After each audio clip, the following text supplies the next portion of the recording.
I thought I was losing my mind until I saw what my son Jake and daughter-in-law Crystal were really doing in my living room. The security camera I'd forgotten to mention was working again, captured every word of their 15-minute conversation about selling the old Bats house while I was supposedly at book club. But what froze my blood wasn't just hearing them call me names. It was watching Crystal explain how the sleep medication she'd been slipping into my evening tea was working perfectly to make me appear mentally unstable, and listening to Jake nod along as she outlined their plan to have me declared incompetent so they could seize my $1 million colonial home and the valuable antique collection my late husband Harold had left me. The revelation hit me like a physical blow as I stood in my kitchen staring at the laptop screen showing the camera footage from 2 days earlier. My hands trembled as I rewound the video, hoping I'd misunderstood anything that could explain away what I'd just witnessed. 6 months ago, when Jake knocked on my front door with tears in his eyes and a story about his failed construction business, I'd welcomed him home without a second thought. My 35-year-old son looked broken defeated in a way I'd never seen before. Crystal, his wife of 8 years, had been nothing but supportive during those first difficult weeks, helping me around my spacious Connecticut colonial, while Jake searched for work. "Mom, you seem a little more forgetful lately," Crystal had mentioned one morning over coffee, her voice filled with what I'd believed was genuine concern. My grandmother went through something similar. These vitamins really helped her memory. She'd handed me a bottle of expensive-looking supplements with a warm smile that now seemed poisonous in my memory. I'd trusted her completely. Crystal had been a pharmaceutical sales representative before marriage, so her medical knowledge seemed credible. When she suggested I take the vitamins with my evening tea to help with absorption, I'd followed her advice religiously. When she offered to prepare the tea herself each night as a gesture of kindness, I'd been touched by her thoughtfulness. Now, watching myself on the security footage from recent weeks, I could see the truth with horrifying clarity. The woman stumbling through conversations, forgetting names of lifelong friends, appearing confused during simple tasks, wasn't experiencing natural aging.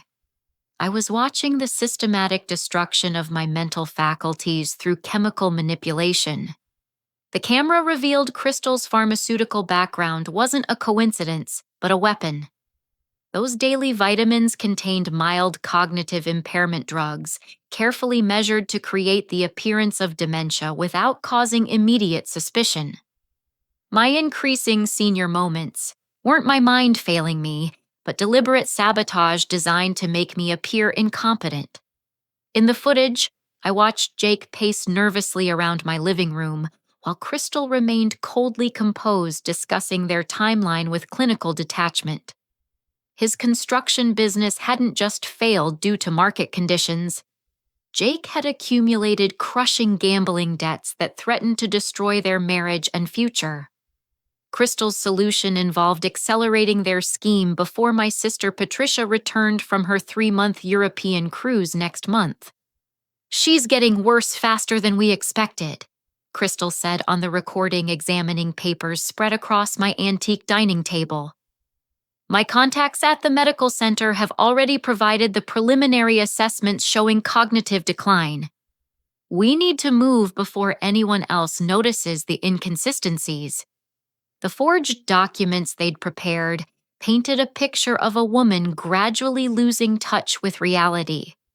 False medical reports described episodes of confusion, inability to manage finances, and potential danger to herself if left alone. Crystal's former colleagues in the pharmaceutical industry had provided fraudulent neurological assessments, supporting their case for immediate intervention. Jake's hands shook as he reviewed the paperwork. Despite his participation in this betrayal, something about his demeanor suggested reluctance, fear, or perhaps growing awareness of how far this deception had progressed. His wife, however, showed no such hesitation. The judge will sign the competency order within days. Crystal continued, her voice matter of fact as she discussed destroying my life. Once that happens, we'll have full control over her assets, and she'll be safely tucked away where she can't interfere with our plans. I realized with growing horror that my loving family had been methodically planning my imprisonment, while I'd been grateful for their presence in my lonely house. Harold's death 2 years earlier had left me vulnerable in ways I'd never anticipated. My children lived busy lives in distant cities, visiting, rarely leaving me isolated and dependent on Jake and Crystal's apparent kindness.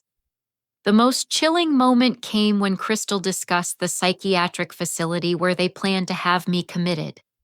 Her cousin worked as an administrator at a private institution known for housing wealthy elderly patients whose families preferred discreet long-term care arrangements. The facility specialized in cases where families needed to manage difficult relatives while maintaining social appearances. "Once she's there, we can take our time liquidating everything," Crystal explained, checking items off a handwritten list. "The house alone will clear Jake's debts and give us enough capital to start fresh somewhere else." My beautiful home where I'd raised my children and built a lifetime of memories with Harold had become nothing more than a commodity to be sold for gambling money and a fresh start I'd never wanted to give them. As the recording continued, I watched them discuss accelerating the drugging schedule to make me appear more confused during the upcoming competency evaluation. Crystal planned to increase the dosage in my evening tea while documenting my resulting disorientation as evidence of rapidly declining mental health. The betrayal cut deeper than anything I'd experienced, including Harold's death. Grief was natural, expected, something that could be processed and eventually overcome. But this calculated destruction of trust by people I'd loved and supported felt like being murdered while still alive. The next morning brought a discovery that transformed my shock into something approaching panic. While Jake and Crystal ran errands, I began examining my possessions with new eyes, looking for additional signs of their deception. My prized Tiffany lamp, a wedding gift from Harold's grandmother worth $30,000, caught my attention first. The intricate stained glass pattern looked subtly wrong somehow. Upon closer inspection, the weight felt different, the craftsmanship appeared cruder, and tiny details I'd memorized over decades were missing or altered. Racing to my china cabinet, I found several pieces of my grandmother's Haviland porcelain collection had been replaced with department store reproductions. The hallmarks were wrong, the glaze quality inferior, and the hand-painted roses lacked the delicate artistry of the authentic pieces. My heart pounded as I realized the scope of their theft.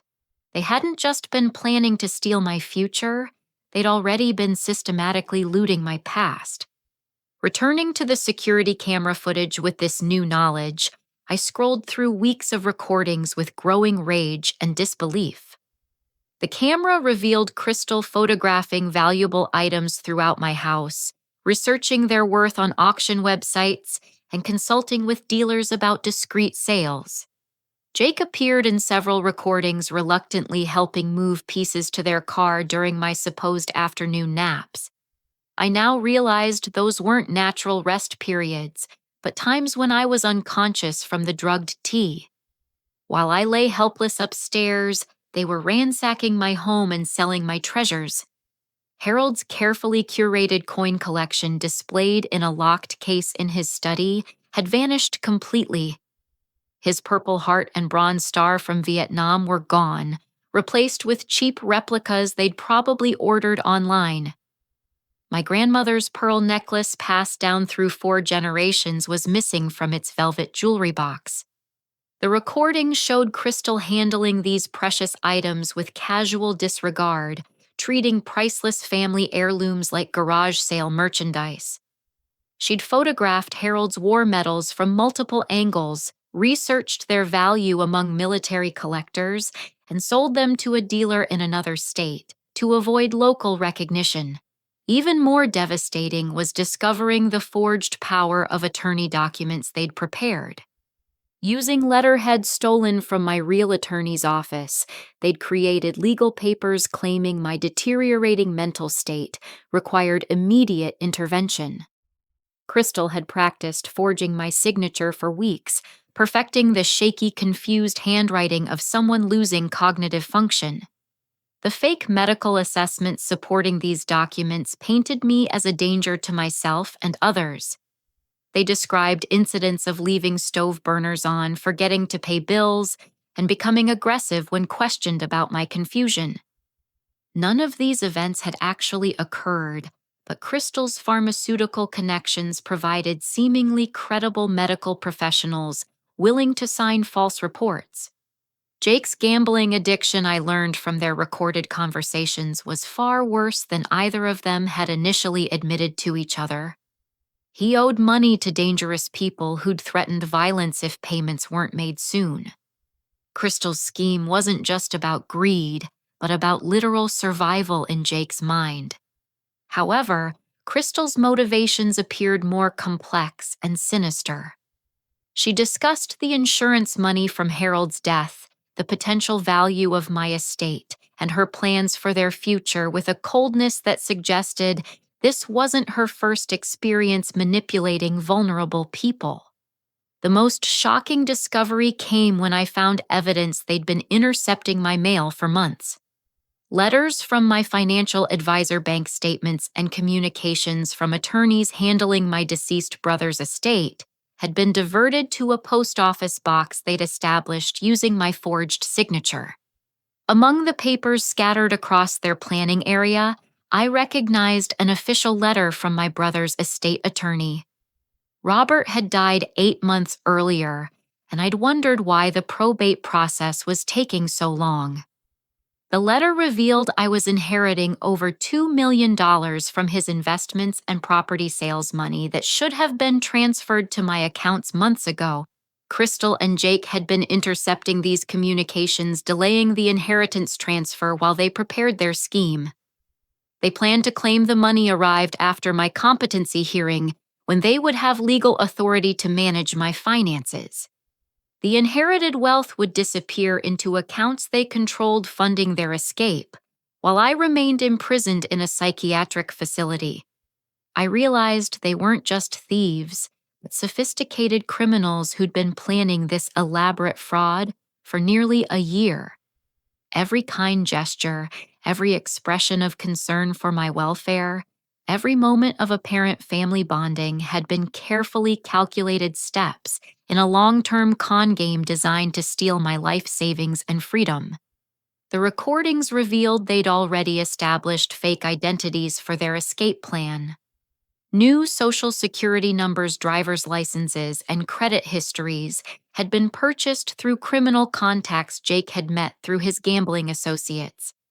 Once they'd liquidated my assets and collected the inheritance, they planned to disappear completely, leaving me institutionalized and unable to pursue legal recourse.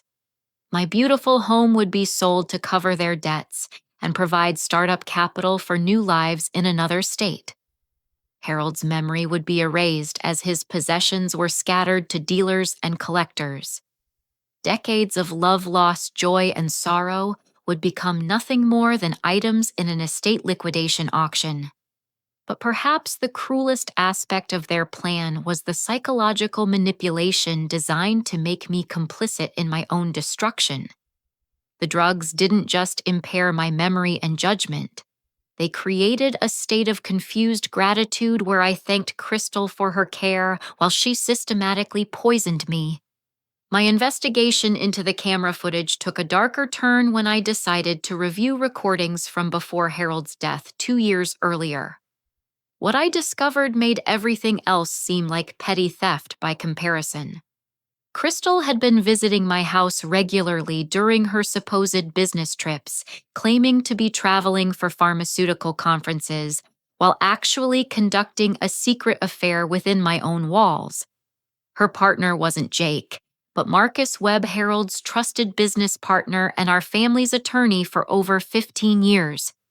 The betrayal felt like being shot through the heart as I watched them together in my living room, my bedroom, and even Harold's study where they'd plotted while my husband lay dying upstairs.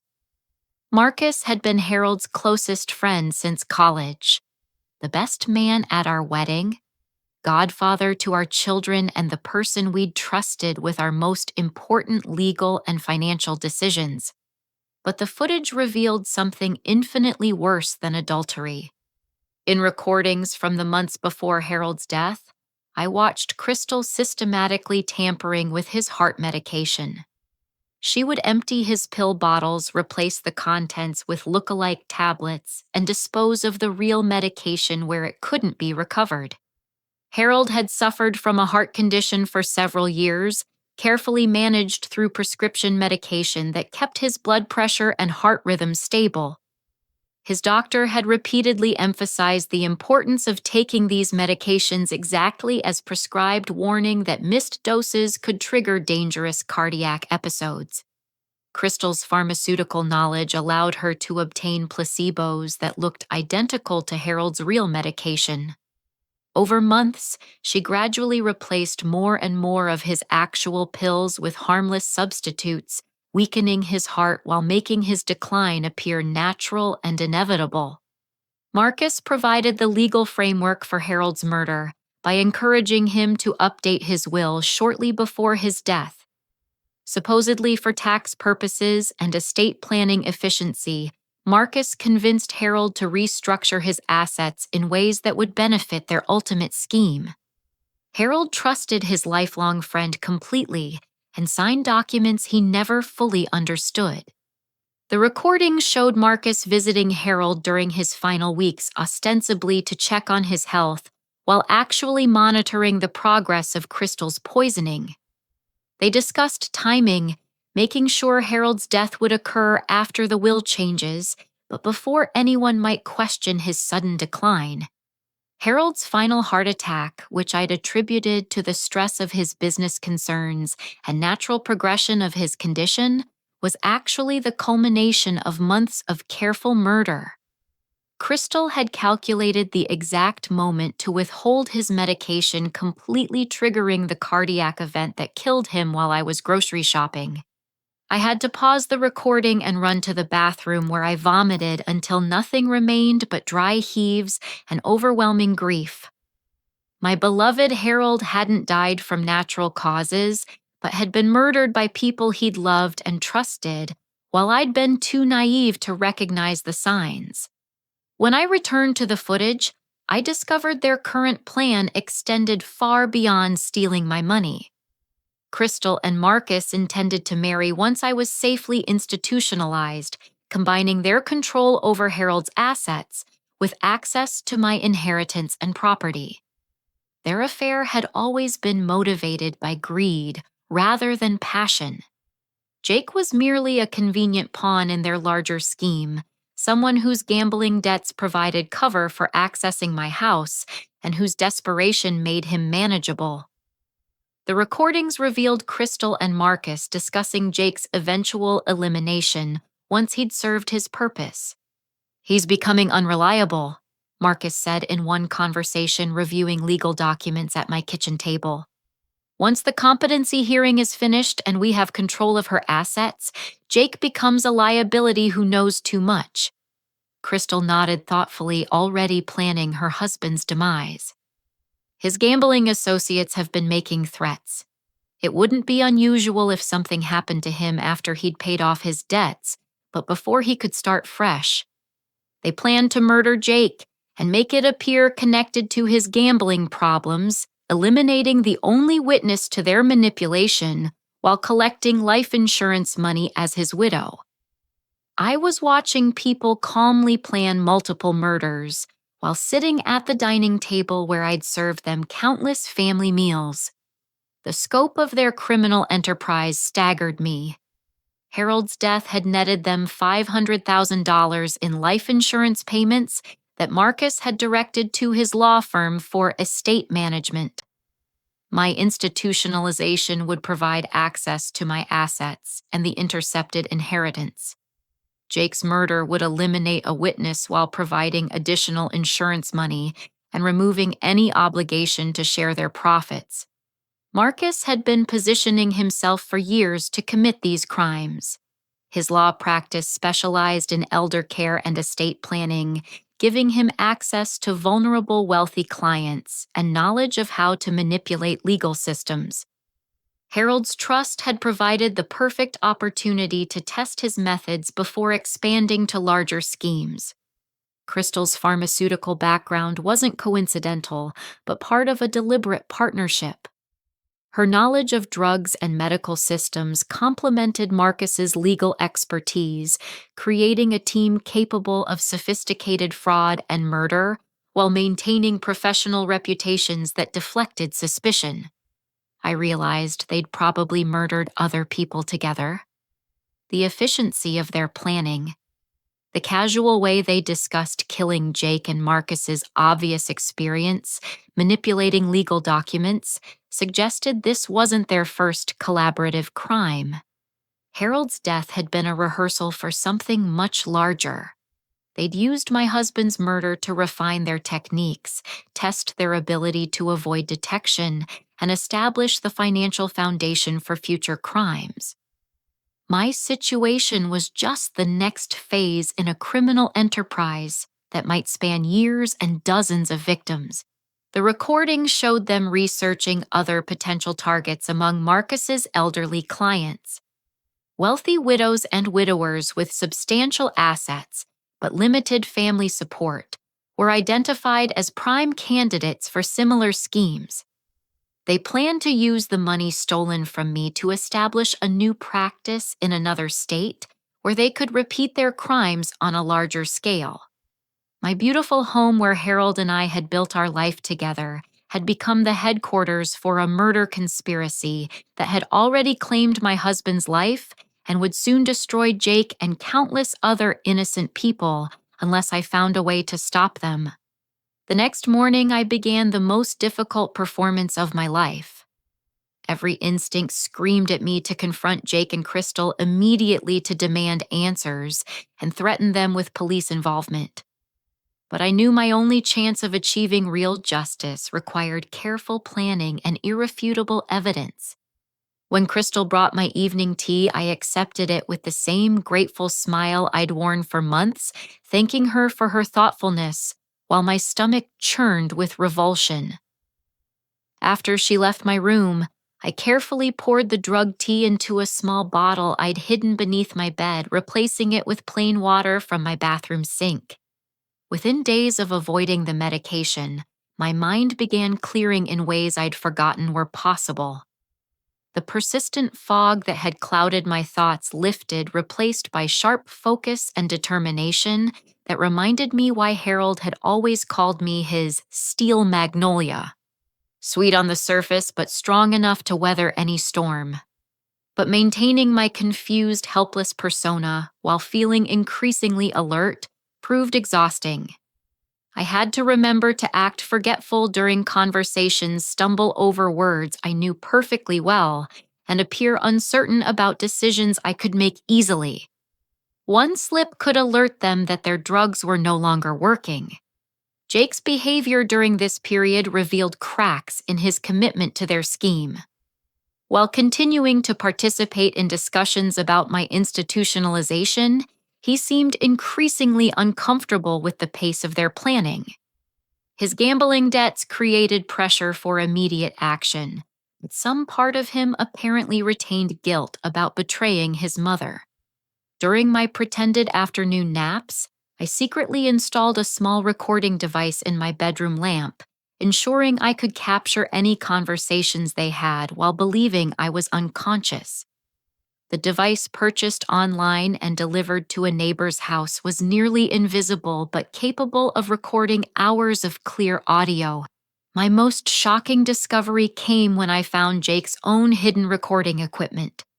While searching his room for evidence during one of their shopping trips, I discovered a sophisticated digital recorder taped beneath his dresser drawer. Jake had been secretly documenting Crystal and Marcus's conversations, apparently developing his own suspicions about their ultimate plans. His recordings revealed conversations I hadn't captured on my security camera, including discussions that took place in their car or other locations outside my house. Jake had been gathering evidence for weeks, possibly planning his own betrayal of Crystal and Marcus before they could eliminate him. One recording captured Marcus and Crystal discussing Jake's growing paranoia and their timeline for removing him from the equation. They'd noticed his questions about their relationship, his reluctance to accelerate the drugging schedule, and his inquiries about what would happen to him after I was institutionalized. "He's becoming a problem sooner than expected," Marcus said in the recording. "We may need to move up our timeline for dealing with him." Crystal's response chilled me more than anything I'd heard so far. "I've already prepared what we'll need. His gambling associates provide perfect cover, and the method will look completely natural given his family history of heart problems." Jake had unknowingly recorded them planning his murder using the same heart attack method they'd used on Harold. Crystal planned to poison Jake with substances that would trigger cardiac arrest, making his death appear connected to stress over his gambling debts and family problems. But Jake's recordings also revealed something else. He knew more about Harold's death than I'd realized. While he didn't understand the full scope of Crystal and Marcus's conspiracy, he'd begun questioning the timing of his father's heart attack and the convenient changes to Harold's will just before his death. Jake had been investigating Harold's medication, even going so far as to have some remaining pills tested by a private laboratory. The results showed they contained no active cardiac medication, just harmless fillers designed to look like the real thing. He discovered Harold was murdered but hadn't yet connected Crystal to the crime. This knowledge created a dangerous situation where Jake suspected conspiracy but didn't realize his own wife was the primary perpetrator. His investigation could expose their crimes prematurely before I'd gathered enough evidence to ensure convictions, or it could prompt Crystal and Marcus to accelerate their plans to eliminate him. I realized I needed to protect Jake while continuing to gather evidence against Crystal and Marcus. Despite his betrayal of me, he was also a victim of Crystal's manipulation and deserved a chance to survive their conspiracy. His recordings could prove crucial in securing convictions if I could figure out how to use them without alerting Crystal to our knowledge. My nephew David, a police detective in Massachusetts, had always been my favorite among Harold's sister's children. During my careful research into elder abuse laws, I'd called him for advice about a friend situation, gathering information about evidence requirements and legal procedures without revealing my actual circumstances. David's guidance helped me understand the importance of preserving chain of custody for evidence, documenting everything with timestamps and detailed notes, and ensuring any recordings or photographs would be admissible in court. His police experience proved invaluable in planning my counterattack against people who'd spent months preparing their crimes. But perhaps most importantly, David had connections with federal agencies that handled interstate fraud insurance scams and conspiracy cases. The scope of Crystal and Marcus's crimes spanning multiple states and involving mail fraud, wire fraud, and interstate transportation of stolen goods would likely require FBI involvement to ensure appropriate prosecution.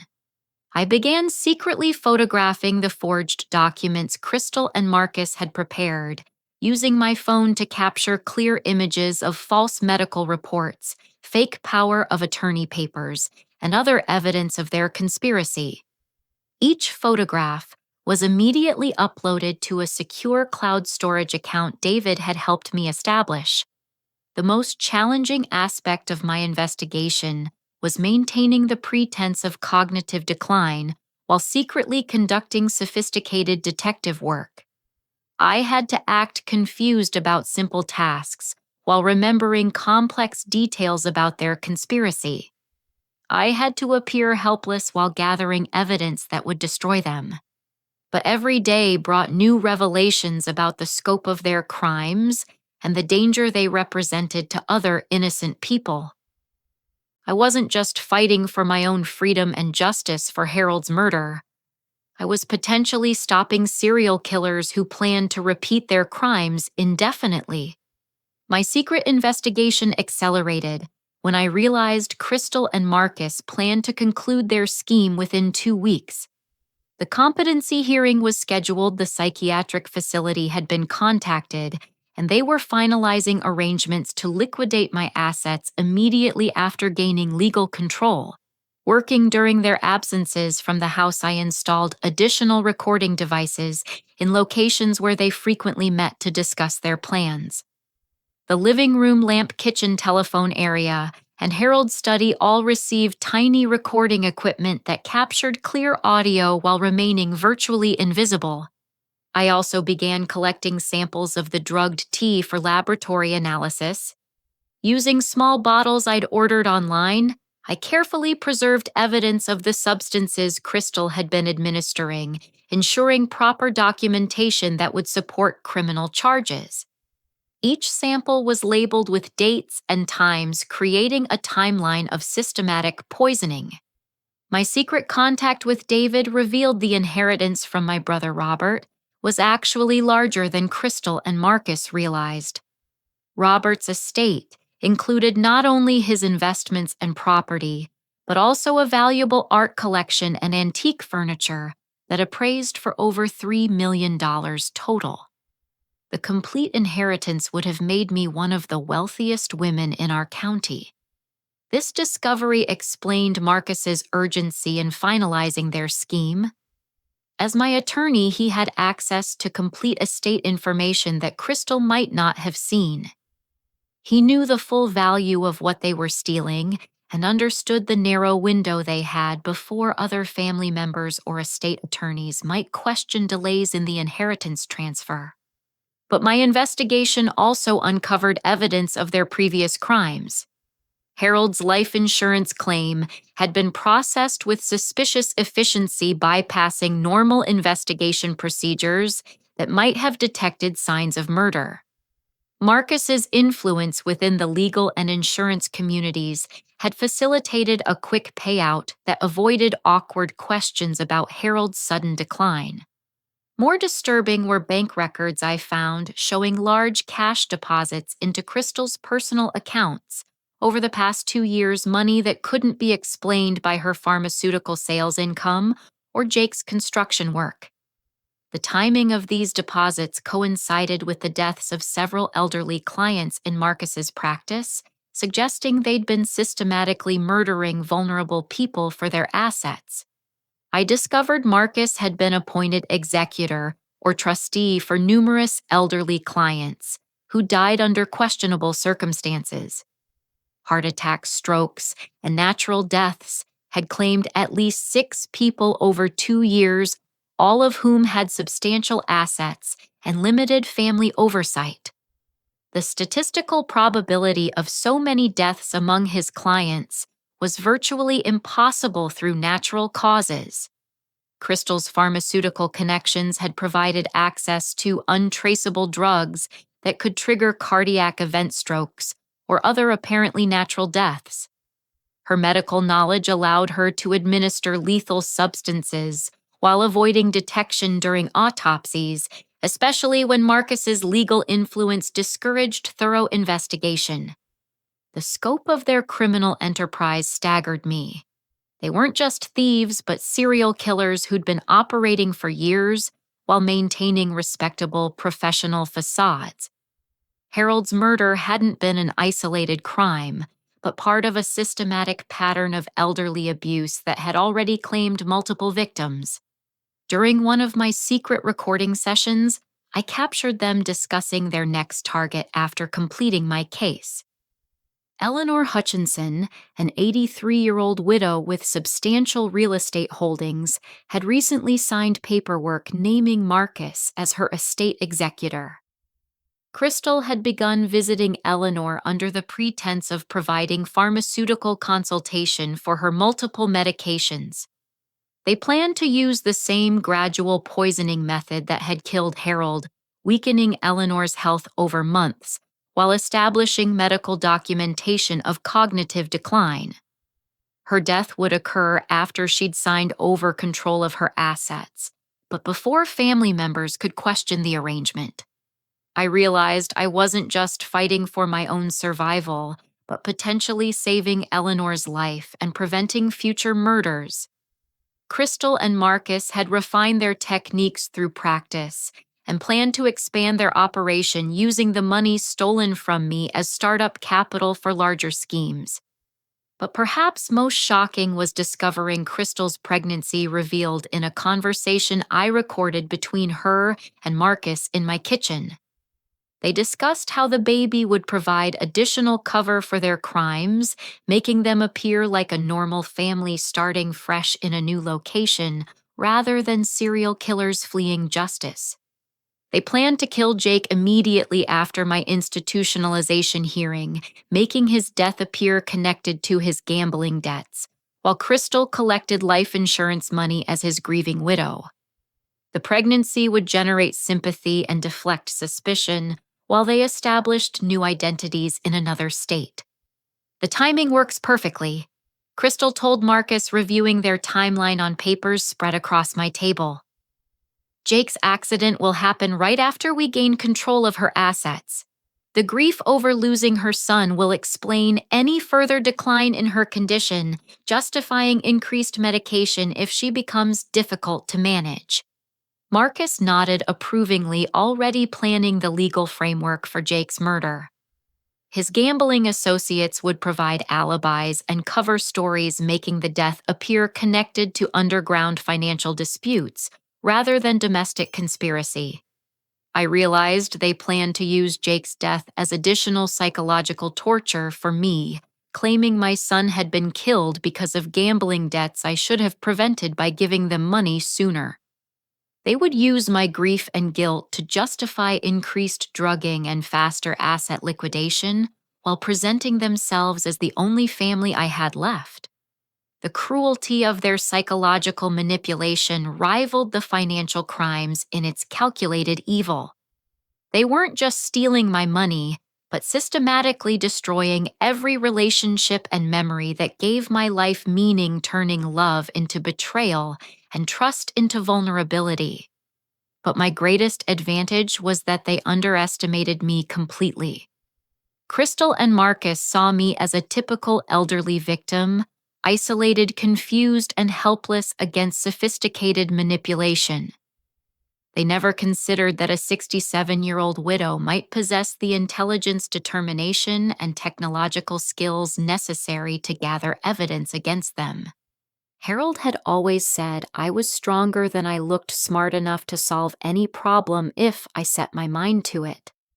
His confidence in my abilities, which I'd sometimes doubted during our marriage, now became the foundation for fighting back against the people who'd murdered him. I spent hours reviewing every recording, every photograph, every piece of evidence I'd gathered, organizing it into a comprehensive case that would ensure conviction. David's police experience guided me in creating documentation that would satisfy federal prosecutors and guarantee successful prosecution. The final piece of evidence came when I discovered their escape plan included new identities, already prepared for their flight after liquidating my assets. Social security numbers, driver's licenses, bank accounts, and even employment histories had been purchased through criminal networks Jake's gambling associates had provided.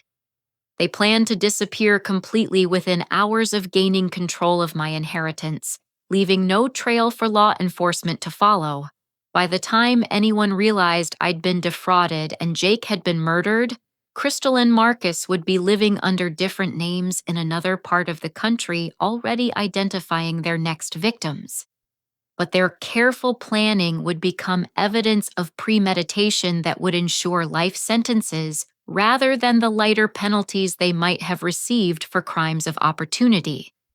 Every forged document, every false identity, every recorded conversation about future victims demonstrated the sophisticated criminal enterprise they'd created. I had enough evidence to destroy them completely, but I needed to time its revelation perfectly to ensure Jake's survival and prevent their escape. The competency hearing scheduled for the following week would provide the ideal opportunity to spring my trap while ensuring maximum legal impact. The morning of my competency hearing arrived with deceptive normalcy. Crystal prepared my breakfast with unusual care, even brushing my hair and selecting clothes that would make me appear frail and confused for the judge. Her performance of loving concern felt nauseating now that I understood her true intentions. Jake paced nervously throughout the house, clearly struggling with guilt about the day's events, but too committed to their scheme to withdraw. His hidden recordings had continued capturing Crystal and Marcus's plans for his elimination, though he still didn't realize his own wife intended to murder him within days. Marcus arrived early, reviewing forged documents and coaching Crystal on her testimony about my declining mental state. They planned to present a united front of concerned family members reluctantly seeking legal intervention to protect my welfare and safety. The courthouse appearance was scheduled for 2 o'clock, giving me the entire morning to finalize my counterattack. David had coordinated with FBI agents who would be present in the courthouse ready to act when I revealed my evidence. Federal prosecutors had reviewed my documentation and confirmed it provided sufficient basis for multiple serious charges. During the drive to the courthouse, I maintained my confused, helpless persona while secretly recording Crystal and Marcus's final preparations on a device hidden in my purse. They discussed their timeline for liquidating my assets, transferring the inheritance to accounts they controlled, and eliminating Jake before he could become a liability.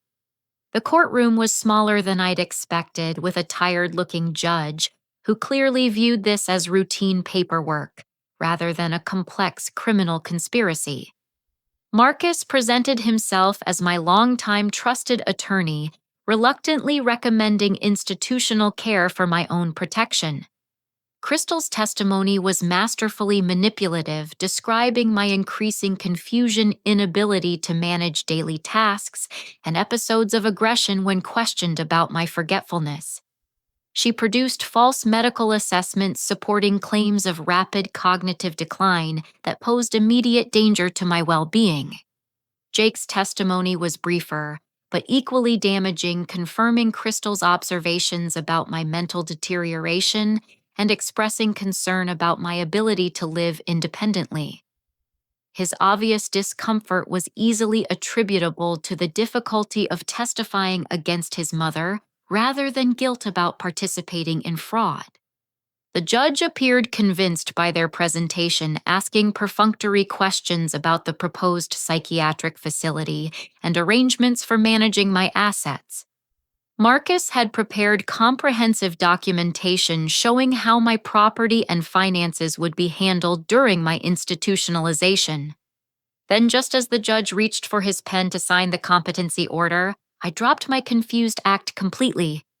"Your Honor, before you sign that document, I believe you should hear what these people were really saying when they thought I couldn't understand them."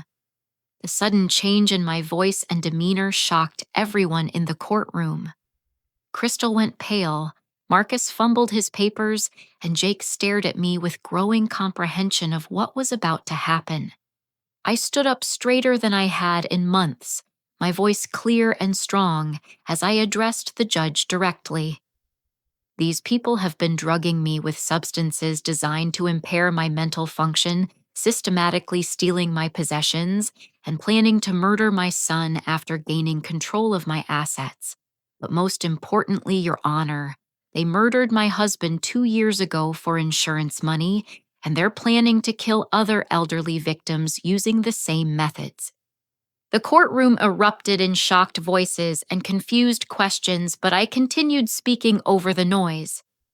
"I have months of security camera footage showing them discussing their crimes. audio recordings of their plans to eliminate witnesses, and physical evidence of the drugs they've been administering to make me appear mentally incompetent. Marcus attempted to interrupt, claiming I was experiencing a psychotic episode that proved the need for immediate intervention. But David had entered the courtroom during my testimony, followed by FBI agents who'd been waiting for my signal. I produced my phone and played selected audio recordings that captured Crystal and Marcus confessing to Harold's murder, discussing plans to kill Jake, and describing their systematic theft of my property. The clear evidence of premeditated conspiracy silenced their protests and demonstrated my complete mental competency. Your Honor, I continued, the inheritance these people have been trying to steal totals over $3 million from my deceased brother's estate. They've been intercepting legal communications, forging medical documents, and planning to use my money to fund future crimes against other elderly victims. Crystal finally found her voice screaming that I was lying and demanding the judge ignore my delusional fantasies. But her panic only reinforced the credibility of my evidence, especially when contrasted with the calm, organized way I presented documentation of their crimes. Jake's reaction provided the most dramatic moment of the hearing. Instead of supporting Crystal's denials, he broke down completely and confirmed everything I'd revealed. His secret recordings had captured evidence I'd missed, and his guilt over betraying me overwhelmed his fear of criminal prosecution. She's telling the truth. Jake sobbed, pulling out his hidden recording device. I have hours of recordings proving everything she said. Crystal and Marcus killed my father. They've been poisoning my mother, and they're planning to kill me next. I've been trying to find a way to stop them without admitting my own involvement. The FBI agents moved immediately to arrest Crystal and Marcus, reading them their rights, while they continued protesting their innocence. Additional agents secured the courtroom and began collecting the evidence I'd prepared, ensuring proper chain of custody for prosecution. Marcus's legal training made him dangerous even in custody, as he attempted to claim attorney-client privilege and procedural violations that might compromise the case. But federal prosecutors had anticipated his tactics and ensured every aspect of the investigation met strict legal standards. Crystal's pharmaceutical knowledge made her equally dangerous, as she understood exactly which substances could be detected in forensic analysis and might attempt to destroy evidence or eliminate witnesses before trial. Her immediate arrest prevented any opportunity to flee or tamper with remaining evidence. The judge, clearly shaken by the dramatic reversal, formally dismissed the competency petition and ordered a complete investigation into Marcus's law practice and Crystal's medical activities. The courthouse had become a crime scene, with federal agents documenting evidence and interviewing witnesses. Jake's cooperation proved crucial in understanding the full scope of their conspiracy. His recordings contained confessions I'd missed and provided timeline details that helped investigators identify other potential victims.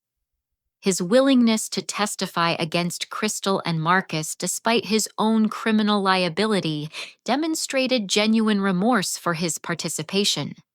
But perhaps most satisfying was the moment Crystal realized her perfect crime had been completely exposed by the supposedly helpless victims she'd been systematically destroying. The shock and rage in her eyes as federal agents led her away provided some measure of justice for Harold's murder and the months of psychological torture I'd endured. The federal investigation that followed my courtroom revelation uncovered a criminal enterprise far more extensive than even I had suspected. Crystal and Marcus had been operating their murder-for-profit scheme for over 4 years, targeting elderly clients in Marcus's law practice across 3 states. Laboratory analysis of the T samples I'd preserved confirmed Crystal had been administering a sophisticated cocktail of cognitive impairment drugs, including substances that would have caused permanent brain damage if continued long term. The medical evidence supported attempted murder charges in addition to the fraud and conspiracy counts. Harold's body was exhumed for detailed forensic analysis, which confirmed traces of the same cardiac disrupting chemicals Crystal had been preparing for Jake. The autopsy provided conclusive proof that Harold had been murdered through systematic poisoning, validating my security camera evidence and Jake's secret recordings. Crystal received multiple life sentences without possibility of parole for Harold's murder, attempted murder in my case, conspiracy to commit murder regarding Jake, and 6 additional counts of first-degree murder for elderly victims in Marcus's practice. Her pharmaceutical license was permanently revoked, and she faced additional federal charges for drug trafficking and interstate fraud. Marcus was sentenced to life imprisonment for his role in the conspiracy with additional penalties for mail fraud, wire fraud, insurance fraud, and professional misconduct. He was disbarred and ordered to forfeit his law practice with all assets seized to compensate his victims' families.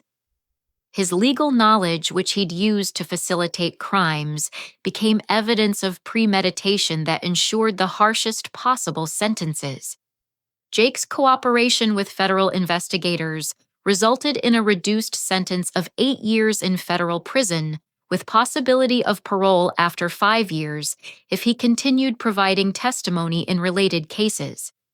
His recordings proved essential in identifying other victims and understanding the full timeline of Crystal and Marcus's crimes. Most importantly, Jake's testimony helped prevent Eleanor Hutchinson from becoming their next victim. Federal agents arrested Crystal and Marcus just 2 days before they planned to begin poisoning Eleanor, saving her life and preserving her substantial estate for her legitimate heirs. The complete recovery of my inheritance, including accumulated interest and appreciation, provided financial security I'd never expected.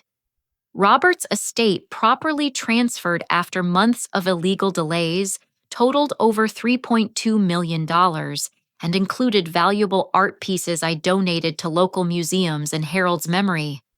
All stolen property was recovered and returned, though some pieces had been damaged or sold to collectors who had to surrender them to federal authorities.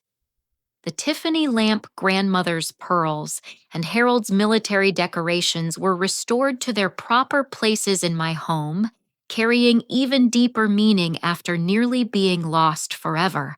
I established the Harold Peterson Foundation for Elder Abuse Prevention, using a substantial portion of the recovered inheritance to fund education programs, legal assistance for elderly victims, and research into financial crimes targeting senior citizens. The Foundation's work has already helped protect dozens of vulnerable people from similar schemes. My home once, a crime scene and headquarters for conspiracy, was completely renovated to remove any trace of the betrayal that had occurred within its walls. The security cameras remain active, but now they protect rather than reveal, giving me peace of mind while preserving evidence of my genuine family relationships. Patricia returned from Europe to help me manage the foundation and process the emotional trauma of discovering such extensive betrayal by people we'd loved and trusted. Her support proved invaluable during the difficult months of testimony trials and healing that followed the arrests.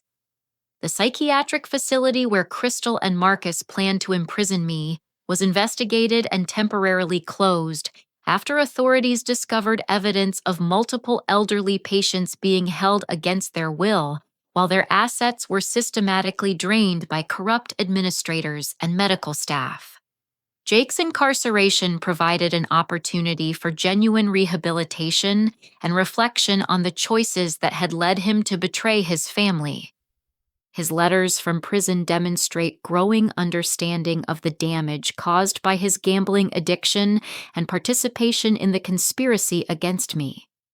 Most importantly, the investigation revealed that Crystal and Marcus had been planning to expand their operation nationally, potentially murdering hundreds of elderly victims, while hiding behind professional reputations and community respect.